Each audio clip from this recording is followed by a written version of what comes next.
কিশোর কুমারের গানে আছে, ভূতকে যদি ভূতে ধরে ওঝা কি করিতে পারে। তবে এখন আর ভূতকে নয়, ওঝাকেই ভূতে ধরেছে কিনা সেই প্রশ্নে রাজনীতি তোলপাড়। এখন ভুতুড়ে ভোটার তালিয়ে সুষ্ঠু নির্বাচন করাবে যে ওঝা, তার নাম নির্বাচন কমিশন। আর তারই নিরপেক্ষতা নিয়ে নতুন করে চাপানুতর শুরু হয়েছে রাজ্য রাজনীতিতে। সেই নিয়েই প্রথম প্রশ্ন। মুখ্য নির্বাচন কমিশনের নিরপেক্ষতা নিয়ে প্রশ্ন মুখ্যমন্ত্রী। সব সীমা ছাড়াচ্ছেন বললেন শুভেন্দু অধিকারী। নালিশ জানিয়ে চিঠি দিলেন মুখ্য নির্বাচন কমিশনারকে। কোন দিকে গড়াচ্ছে জল? দ্বিতীয় প্রশ্ন। নির্বাচন কমিশনের পুরোটাই বিজেপির লোকে ভরা, অভিযোগ তৃণমূল নেত্রী। সিএমওতে কাজ করা অফিসাররাই তো এখন বিভিন্ন জেলার ডিএম। পাল্টা আক্রমণে বিরোধী দলনেতা। কেন্দ্র হোক বা রাজ্য, কমিশনের বিশ্বাসযোগ্যতায় তলানিতে ঠেকলে গণতন্ত্র বাঁচাবে কে? তৃতীয় প্রশ্ন। ভোটার লিস্টে ভিন রাজ্যের লোক ঢোকানোর দাবি করে রাজ্য জুড়ে দুয়ারে দুয়ারে স্কুটিনিতে নামছে তৃণমূল দল। একজন হিন্দুরও নাম যেন বাদ না যায়, হুঁশিয়ারি বিরোধী দলনেতা।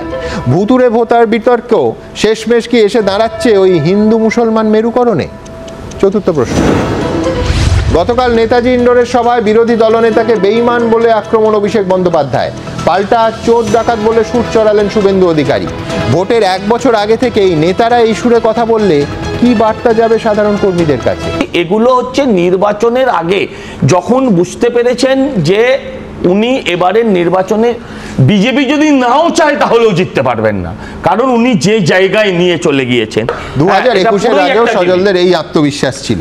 কিন্তু আমার বক্তব্য খুব পরিষ্কার, আমি দুদিক থেকেই আসবো। এক হচ্ছে, যেহেতু আমার প্রথম বক্তা সজলের দিক থেকে নিঃসন্দেহে একটা বড় চেঞ্জ মুখ্য নির্বাচন কমিশনার বাছার ক্ষেত্রে কিন্তু হয়ে গেছে, যেটা সাংবিধানিক বদল। কেন এই কথা বলছি?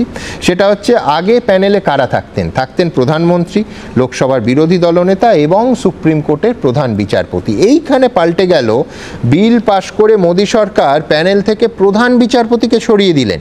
সেখানে তৃতীয় সদস্য হিসেবে কেন্দ্রীয় মন্ত্রিসভার এক প্রতিনিধিকে রাখা হলো, যাকে আবার প্রধানমন্ত্রী বেছে নেবেন, তিনিই নিয়োগ করবেন। আমি বলছি পদ্ধতিগত একটা বড় সাংবিধানিক বদল হয়েছে, যা কোনোভাবে, যেহেতু সুপ্রিম কোর্টের প্রধান বিচারপতিকে সরিয়ে এই বদলটা করা হলো, নিরপেক্ষতা নিয়ে কিন্তু প্রশ্ন উঠে গেল। কারণ আলটিমেটলি ইকুয়েশনটা দাঁড়ালো 2:1।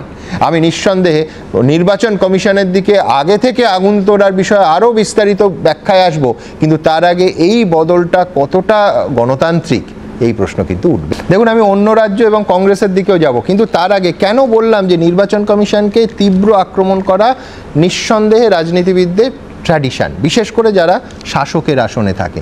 তার কারণ, সুভাষ চক্রবর্তী বহু রাজ্য রাজনীতির ক্ষেত্রে, তার মৃত্যুর এত বছর পরও সুভাষদা বহু ক্ষেত্রে প্রাসঙ্গিক। সুভাষ চক্রবর্তী একসময় তীব্র আক্রমণ করেছিলেন ইলেকশন কমিশনকে। বলেছিলেন নির্বাচন কমিশন একটা নির্দিষ্ট দৃষ্টিভঙ্গি নিয়ে কাজ করছে, পশ্চিমবঙ্গের মানুষকে সরাসরি অপমান করতে আসছে, অনেকটা যে সুরে তৃণমূল আজকে বলে। 24/8/2006 সুভাষদা সেই বিতর্কিত ভাষণ, একেবারে অন ক্যামেরা সুভাষ চক্রবর্তী বললেন নির্বাচন কমিশন নোংরা রাজনীতির ঊর্ধ্বে উঠতে পারেনি। আরো অনেক কিছু বলেছিলেন, আমি একটা অংশ আপনাদের দেখাবো। এবারকার নির্বাচন কমিশন একটা নির্দিষ্ট বলিষ্ঠ নেতিবাচক দৃষ্টিকে পশ্চিমবাংলাকে অপমানিত অসম্মানিত করতে এসেছে। নির্বাচন কমিশন নোংরা রাজনীতির মধ্যে উঠতে পারেনি। তারা তার যেখানে ভোটার দিয়েছে না করার 6 কোটি 60 লক্ষ, সেখানে তার নাম উঠছে হচ্ছে তামিলনাড়ুর সঙ্গে তুলনায় 2 কোটি ভোটার পাওয়া। এর পদ্ধতি বলে যে উদ্দেশ্য নিয়ে নির্বাচন কমিশন এই খেলা করেছে, তার জন্য তাদেরকে রিপেয়ার করতে হবে। লক্ষ্য করুন, সেই ভোটার লিস্ট নিয়ে অভিযোগ, সেই পশ্চিমবঙ্গের মানুষকে অপমানিত করছে, তার কারণে একটা নির্দিষ্ট দৃষ্টিভঙ্গি নিয়ে, অর্থাৎ কেন্দ্রের ইশারায় কাজ করছে, এই অভিযোগ। এবং সুভাষ চক্রবর্তীর শেষ টেলিভিশন সাক্ষাৎকার 12/5/2009, আমি স্টুডিওতে তাকে জিজ্ঞেস করেছিলাম যে 2006 এই যে নির্বাচন কমিশন নিয়ে তার যে মন্তব্য, এরপরে 6টা মামলা হয়েছিল সুভাষ চক্রবর্তীর বিরুদ্ধে। সুভাষ চক্রবর্তী অবশ্য সুভাষ চক্রবর্তী সুলভ, তার বক্তব্যে সম্পূর্ণ অনড় ছিলেন। সুভাষদা কি বলেছিলেন দেখাবো। তারা যে মেথডটা নিয়েছিল, এই হলে ভোট দেওয়া যাবে, এই দেওয়া যাবে না, এটা হচ্ছে মুখে বলা হয়, কিন্তু একটা নির্দেশ আসে 10% কাট করো, 5% কাট করো, স্বাভাবিকভাবে তারা বেপরোয়াভাবে কাট করে, আপনি বলছেন ব্লাইন্ডলি। আমি গতবারে যে নির্বাচন কেন্দ্রে ছিলাম তার নাম বেলগাছিয়া পূর্ব, সেটা রাজ্যের বৃহত্তম কেন্দ্র ছিল।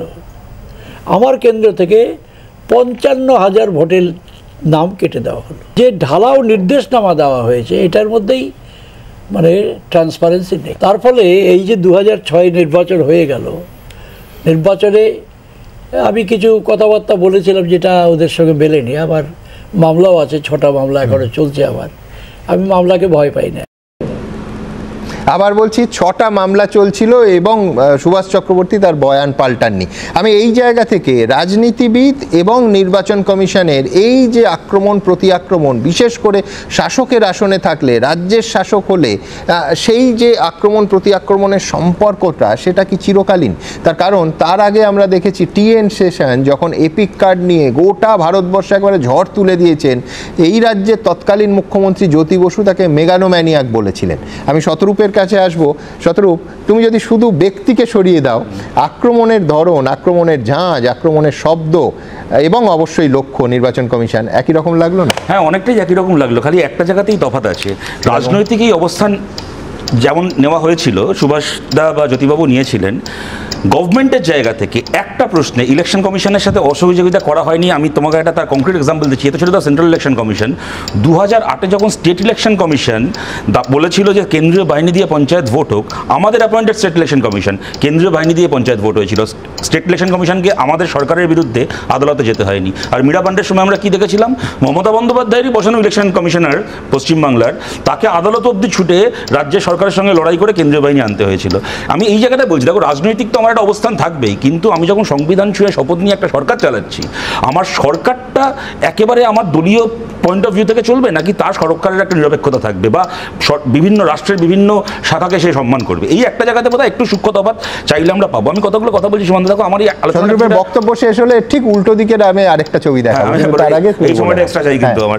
আমি বলছি একটা কথা, আমি হাইপোথেটিক্যাল আলোচনার মধ্যে যেতে চাই না যে এ ওর প্রিয় অফিসার, ও তার প্রিয় অফিসার। দেখো, যে যখন গভর্নমেন্টে আসে তার প্রিয় অফিসাররা এইসব জায়গায় বসে, তার পদ্ধতি কখনো 19-20 হয়, কিন্তু এটা স্বাভাবিক। আমি মানে স্বাভাবিক বা এটাই হয়ে থাকে আর কি। আমি একটা কথা বলছি, এটা ট্র্যাডিশন। এবার আমি কতগুলো মৌলিক কথা এখানে বলছি। দেখো, আমি কোনো দলকে খালি একপেশেভাবে অভিযুক্ত করছি না। ধরো মমতা বন্দ্যোপাধ্যায় হরিয়ানার কিছু ভোটারের নাম তুলে দেখাচ্ছেন, তার নাম রামনগরে আছে।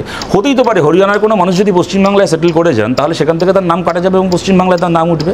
এবার প্রশ্ন হচ্ছে, হরিয়ানার লিস্ট থেকে ডিলিটেড হওয়ার পরে তার নামটা এখানে উঠছে, নাকি ওখানেও নামটা আছে এখানেও আছে? এইটাকে দেখার দায়িত্ব তো পশ্চিমবাংলার সরকারের অফিসারের। যে কোনো জেলার ডিএম হচ্ছে ডিইও, ডিস্ট্রিক্ট ইলেকশন অফিসার, এবং একেবারে পদ্ধতিতে এআরওর একদম এরা প্রত্যেকে পশ্চিমবঙ্গ সরকারের। তাহলে অবশ্য মমতা বন্দ্যোপাধ্যায় বলেছেন অনেক জায়গায় মিষ্টি চলে গেছে।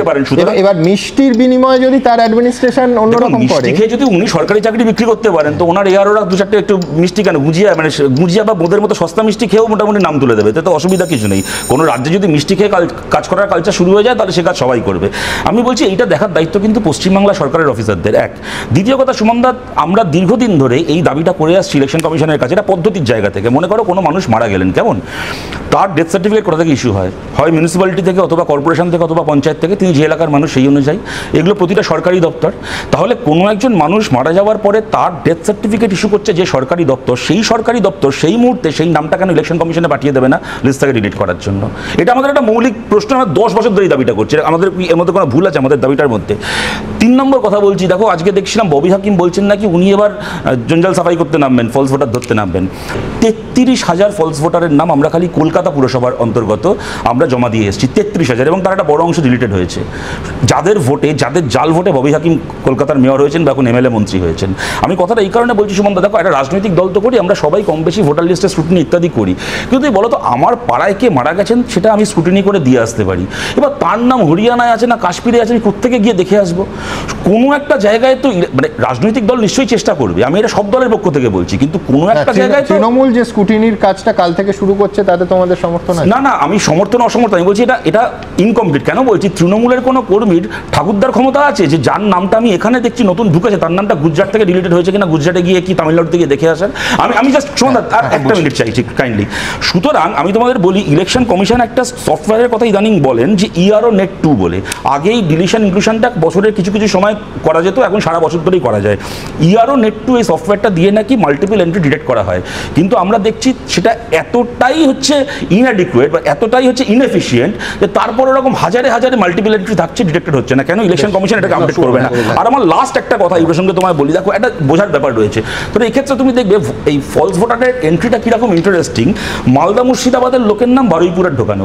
সাধারণভাবে তুমি দেখবে বহুত একাধিক দফায় যখন ভোট হচ্ছে আমাদের রাজ্যে, কোন কোন জেলার ভোট একসঙ্গে হচ্ছে এটা তো সেন্ট্রাল ইলেকশন কমিশনে ঠিক হয়, তার কিন্তু একটা ফিক্সড প্যাটার্ন হয়ে গেছে। জলপাইগুড়ি, আলিপুরদুয়ার, কোচবিহারের একদিনে হবে, মালদা মুর্শিদাবাদের একদিনে হবে, যাদবপুর, দমদম, কলকাতা, হাওড়া একদিনে হবে। আমি এই কথাটা এই কারণে বলছি, আমার যদি আজকে উদ্দেশ্য থাকে যে একই লোকের আমি একাধিকবার ভোট দেওয়াবো, আমার কাছে কিন্তু খুব সহজ। তার নামটা জলপাইগুড়ির লোকের নামটা হাওড়ায় ঢোকানো, কেননা আমি জানি দুটো জেলার ভোট আলাদা দিনে হবে। কেন আমি কথাটা কেন বললাম, কেন ইলেকশন কমিশন কেন এটা করবে না ঘুরিয়ে ফিরিয়ে, যে একবার জলপাইগুড়ি হাওড়ার একদিনে ভোট হোক, একবার মালদার সাথে মনে করো মেদিনীপুরের একদিনে ভোট হোক, তাহলে তো আগে থেকে কোনো রাজনৈতিক দল, সিপিএমও পারবে না যে আগে থেকে এটাকে ফোর্সি করে সেই মতো করে নামগুলোকে এন্ট্রি করতে। বছর ধরে তো আমরা অভিযোগ করেছি, এক মিনিট, সতর্করা কোনদিন বলেনি যে আমার সময় ভুয়ো ভোটার ছিল, আমরাও জাল ভোট দিতাম।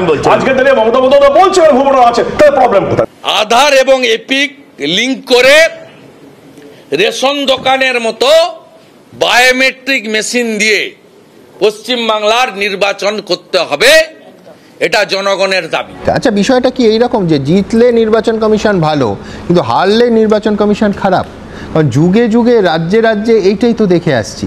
আমি সৌম্য আইচ রায়ের কাছে যাব, কিন্তু তার আগে আপনাদের মনে করিয়ে দেবো যে মহারাষ্ট্রে কংগ্রেস হেরে গেল, রাহুল গান্ধী প্রেস কনফারেন্স করলেন, তার একদিকে এনসিপির সুপ্রিয়া সুলে আর একদিকে সঞ্জয় রাউত শিবসেনার। কি বললেন যে লোকসভা ভোটের পর 5 মাসে 40 লক্ষ ভোটার যোগ হয়েছে, যেগুলো ভুয়ো ভোটার, এবং বিজেপি এই কারণেই জিতেছে। অর্থাৎ হারের মূল কারণ সেই ঘুরে ফিরে এই ভূতের ভবিষ্যৎ। ধরো মহারাষ্ট্রে লোকসভা ভোটে এত বিপুল আসন, সব থেকে বেশি আসন পেল কংগ্রেস, তার ভেতরে 5 মাস বা 6 মাসে যদি 40 লাখ ভুয়ো ভোটার হলো, যখন এই প্রক্রিয়া চলছে 40 লক্ষ, তখন কংগ্রেস কি ঘুমোচ্ছিল? একেবারে আমরা বারবার বলেছি, আপনারাও দেখিয়েছেন যে নির্বাচন প্রথম শোনা গেল রেজাল্ট বেরোনোর পর রাহুল গান্ধী প্রেস কনফারেন্সে।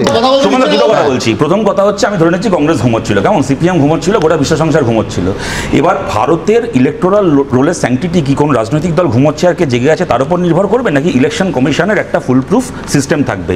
আজকের এই 2025 সালে যাবতীয় টেকনোলজিক্যাল অ্যাডভান্সমেন্ট, যা আজ থেকে 10 বছর আগে 12 বছরে ছিল না, একটা কম্পিউটার ক্লিক করলে এখন সফটওয়্যার তোমার পুরো লিস্টটাকে চেক করে দেবে।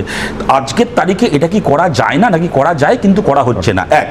দ্বিতীয় কথা আমি বলছি, যে শুভেন্দু অধিকারী যে কথাটা বললেন সনাতনীদের নাম বাদ দেওয়া যাবে না, আমি এটা তোমার উদাহরণ দিয়ে আমরা সবাই জানি। দ্বিজেন মুখোপাধ্যায় জন্মসূত্রে সনাতনী, যেটা ওনারা বলেন, তিনি মারা যাওয়ার পরে এই যে সল্টলেকে ভোটটা দিয়ে গেলেন, এই সনাতনীর ভোটে কি সল্টলেকে বিজেপির ভালো হলো না খারাপ হলো? আমি এক সেকেন্ড রাও, প্লিজ, আমি তোমার মাঝখানে বলছি না, বারবার কেন ঘেটে দাও বলো তো কথার মাঝখানে? আমি এই একটা কথা বলছি যে এই যে প্রশ্নটা হচ্ছে কি, এটা একটা দুমকো তরোয়াল। সনাতনীকে কাটা যাবে, এখন আগে মানুষকে ধর্ম দিয়ে ভাগ করতে, এখন ভূতেদেরকেও ধর্ম দিয়ে ভাগ করছে, জিন আর ভূত।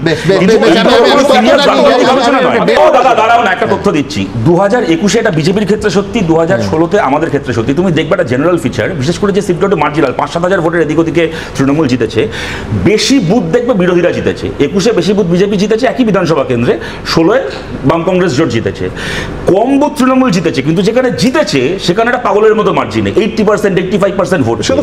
মানে প্ল্যান করে এই যে 1.5 বছর ধরে 2 বছর ধরে ভোটার লিস্ট তৈরি করা হয়, এরকম ভাবে জাল নাম ঢুকিয়ে আজকে হরিয়ানা কি মহারাষ্ট্রের উদাহরণটা সামনে চলে আসার পরে মমতা বন্দ্যোপাধ্যায় যেটা বলছেন, ভালো কথা, আমাদের কথাগুলোকে থিওরিটিক্যালি মানতে কোনো সমস্যা নেই, কিন্তু আমাদের বক্তব্যের জায়গাটা এইটাই, আপনার রাজ্যের সরকারের অফিসারগুলো যদি ঠিক কাজ করতো, কারোর ক্ষমতা ছিল না একটা ফলস নাম ভোটার লিস্টে ঢোকানো। কিন্তু যাই হোক, যেটা হয়ে গেছে। শুভেন্দু অধিকারী আজকে দাবিগুলো করছেন, হয়তো তার মধ্যে লজিক রয়েছে, এই লিঙ্ক করা হোক, বায়োমেট্রিক করা হোক ইত্যাদি, কিন্তু প্রতিটা দাবি তো সেন্ট্রাল ইলেকশন কমিশনকে মানতে হবে, এগুলো তো রাজ্যের কিছু করা হবে না। ভূতেদের নৃত্য কিন্তু সব জামানায় চলে। ডিস্ট্রিক্ট ম্যাজিস্ট্রেটদেরও দেখার দায়িত্ব ছিল, কিন্তু ইলেকশন আসলে আমি দেখি অ্যাডমিনিস্ট্রেশনকে ভয় দেখিয়ে, চমকে ধমকে ইলেকশন কমিশন কাউকে ট্রান্সফার করে, কাউকে পোস্টিং করে, কাউকে দিল্লিতে ডেকে নিয়ে ভাবে যে তারা যেটা করবে সেটাই হবে। ওদের তো আয়ু 2 মাস না 3 মাস, তারপরে তো 5 বছর আমাদের হাতে থাকবে। এত ভয় পাওয়ার কি আছে? এত চিন্তা করার কি আছে? আর এত দুর্যোগ আশঙ্কা করারও কোনো কারণ নেই। বাংলায় যদি কেউ টিকে থাকে গ্রাসরুটে, তাহলে এটা তৃণমূল কংগ্রেস, তৃণমূল কংগ্রেস, তৃণমূল কংগ্রেস, আর কেউ নয়। আমি আবার ইতিহাসে ফিরব। 2006 সালে সুভাষ চক্রবর্তীর সেই বিতর্কিত ভাষণ, যেখানে তিনি পরিষ্কার আমলাতন্ত্রের ওপর একেবারে চাপ সৃষ্টি করলেন, বললেন যে দুদিন পরে তো আমলাগুলো দুদিন আগে আমাদের পায়ে পড়তো, দুদিন পরে আবার আমাদের পায়ে পড়বে, তারা এখন অন্য কোথাও লেজ মোটা হয়ে গেছে, ভাবছে ধরা যাবে না। তারপরে একটা বাংলা প্রবাদের উল্লেখ করে ওই 11ই মে পর্যন্ত, তারপর আমরা আছি, আমরা ছিলাম, আমরা থাকবো। দেখুন যদি মিলিয়ে নেন। এই আমলাগুলো দুদিন আগে আমাদের পায়ে পড়তো, দুদিন পরে আবার পায়ে পড়বে। তারা এখন অন্য কথা, লেজ মোটা হয়ে গেছে, ভাবছে তাদের আর ধরা যাবে না। আরে মোল্লার দৌড় মসজিদ পর্যন্ত, ওই 11ই মে পর্যন্ত, তারপরে আমরা আছি, আমরা ছিলাম, আমরা থাকবো।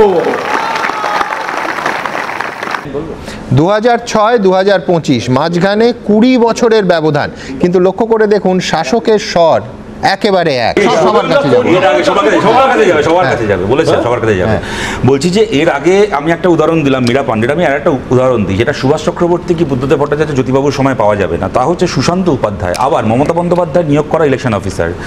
তিনি স্বচ্ছভাবে ভোট করাতে চেয়েছিলেন বলে রাজ্যের 3 জন মন্ত্রী মাঝ রাস্তায় ছেড়ে চলে তাকে ঘেরাও করে ইলেকশন চলাকালীন তাকে রিজাইন করতে বাধ্য, মানে ঘরে ঢুকলেন, মাঝরাত অব্দি আটকে রাখলেন, তার রেজিগনেশন জমা দিয়ে বেরোলেন। পার্থ চট্টোপাধ্যায় এবং 2 জন মন্ত্রী এলেন, তিনি তো এক অনায়াসে তার পদে থাকতে পারতেন, জোর করে মানে না, ঠিক কথা। যেটা মীরা পান্ডে পেরেছেন তিনি পারেননি, কিন্তু আমি এখানে 2 জন ইলেকশন কমিশনারের মধ্যে তুলনা করছি না, আমি সুভাষ চক্রবর্তী আর মমতা ব্যানার্জির মধ্যে যেহেতু বারবার কম্পারিজনটা করছি। আমি দ্বিতীয় কথা বলছি সুমনদা, কোন রাজনৈতিক দলকে, তো আমি তোমার সাথে একমত, আমি আমার দলকে ধরেও বলছি যে সমালোচনা করার জায়গার ক্ষেত্রে নেই এমন নয়। আমার এখানেই প্রশ্ন, আমাদের রাষ্ট্রের ইনস্টিটিউশনগুলোকে কেন এমন স্যাংটিটি রক্ষা করা হবে না যে আজকে আমি সরকারে আছি, কালকে আমিও বিরোধী হতে পারি, তখন যেন আমি এর ফলে কোণঠাসা না হই। আজকে বিজেপি, আমি অন্য কিছু না, বিজেপি আজকে সিস্টেমটা চালু করে গেল, কালকে 5 বছর পরে হোক, 10 বছর পরে হোক, 30 বছর পরে হোক, বিজেপিকে যখন বিরোধী আসনে বসতে হবে, তখন বিজেপিরও বিরোধী দলটার কোনো ভূমিকা থাকবে না। অন্তত ইতিহাস থেকে একটা শিক্ষা নেওয়া গেল। এই যে আপনি প্রতিবেদনটা দেখালেন সুভাষ বাবুকে, যে আমরা আছি, আমরা ছিলাম এবং আমরা থাকবো, সেটা কিন্তু সত্যি হয়নি। এটা কিন্তু মমতা বন্দ্যোপাধ্যায়ের বোঝা উচিত। সজলের সঙ্গে আরেকটা ইতিহাস যোগ করব যে গুজরাটের মুখ্যমন্ত্রী তখন নরেন্দ্র মোদী, তখন লিন্ডো সাহেবকে কিভাবে আক্রমণ করেছিলেন সেটাও কিন্তু ইতিহাস হয়ে রয়ে গেছে। কিন্তু তার আগে আমি দ্রুত আবার এই রাজ্যের ঘটনায় আসবো, সেটা হচ্ছে গতকাল শুভেন্দু অধিকারী এবং মুকুল রায়কে কার্যত বেঈমান বলে আক্রমণ শানিয়েছিলেন অভিষেক বন্দ্যোপাধ্যায়। আজকে পাল্টা চোর ডাকাত বলে তার জবাব দিলেন শুভেন্দু অধিকারী। আমি আজকে একটা মানে বিরলতম দিন বা গতকাল এবং আজ মিলিয়ে, যখন কিনা অভিষেক বন্দ্যোপাধ্যায় এবং শুভেন্দু অধিকারী দুজনই সত্যি কথা বলছেন। উনি যাকে বেঈমান বলছেন তিনি সত্যি বেঈমান, ইনি যাকে চোর বলছেন তিনি সত্যিই চোর। তবে আমি একটা কথা বলছি, নিজের দলের সঙ্গে গদ্দারি করাটা যদি বেঈমানি হয়, সেক্ষেত্রে বলুন তো, যে কংগ্রেস আমাকে কলকাতার একটা গলি থেকে নিয়ে গিয়ে ভারতের মন্ত্রী বানালো, সেই কংগ্রেসের পিঠে ছুরি মেরে তাদের 1 নম্বর শত্রু বিজেপির সঙ্গে জোট করে কেন্দ্রে মন্ত্রী হওয়াটাকে আমি বেঈমানি বলবো না ইমানদারি বলবো? আপনি মমতা বন্দ্যোপাধ্যায় মানে শুভেন্দু অধিকারী এমন কোন পাপটা করেছে যা মমতা বন্দ্যোপাধ্যায় আপনি করেননি? এই গেল এক। এবং যে সিপিএম কে চিরকাল দিয়ে বলেছে, যে সিপিএম কংগ্রেসকে চিরকাল প্রেফারেন্সের চোর বলেছে, অমুক বলেছে, এতদিন ধরে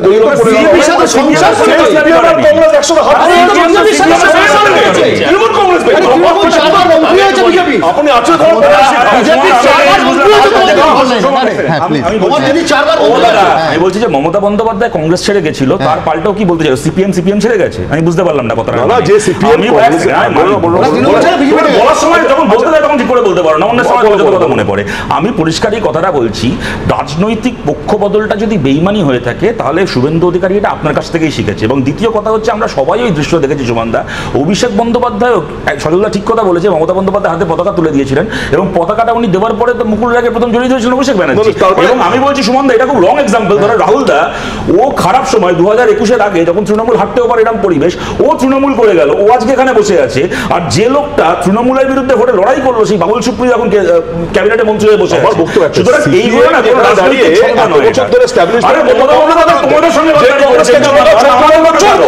তাদের সঙ্গে নীতিমূল্য বিসর্জন দিয়ে সেটা বেইমানি না, সেটা খুব বাবুল সুপ্রিয় মন্ত্রী হয়ে